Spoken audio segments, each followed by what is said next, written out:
Il-ġimgħa komplet l-inkjesta pubblika dwar il-mewta traġika ta' Jean Paul Sofija, fejn matul is-seduta reġgħet spikkat il-problema ta' nuqqas ta' nfurzar li teżisti f'siti ta' kostruzzjoni. Dan il-fatt qatt ma ħareġ mill-inkjesta maġisterjali, propju għaliex ma kienx il-kompitu ta' dik l-inkjesta li tinvestiga l-operat tal-istituzzjonijiet u fejn dawn fallew jew qed ifallu. Fis-seduta tal-ġimgħa l-Ombudsman Joseph Zammit McKeon saqsa lil John Vassallo, chairperson tal-Lands Authority, jekk din l-awtorità iżżommx f'rendikont ta' dak kollu li jkun qed jinbena f'Malta.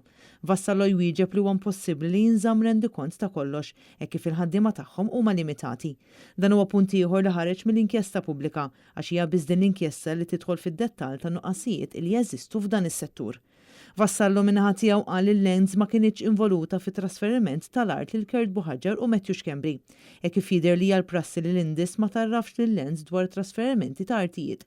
B'Chazzegwara jgħid li ma jistax jifhem kif l-Indis qasbiss imqart informhom dak li jkun qed iseħħ. Minnaħa tiegħu iċ-chairperson eżekuttiv tal-Indis Jean-Pierre Attard spjega kif ma' żmien din l-awtorità ħadet taħt idea l-amministrazzjoni ta' bosta artijiet tal-gvern. Huwa saħaq li l-Indis li tħossib iż-żona industrijali ta' pajjiżna hija l-amministratur tal-artijiet, iżda s-sit jibqa' dejjem il-gvern.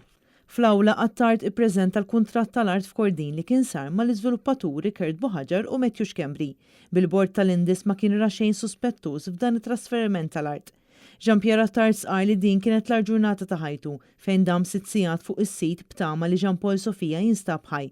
Stqar li qed juża l-poteri kollha li għandu biex jiżgura li sitwazzjonijiet bħal dawn ma jerġgħux iseħħu.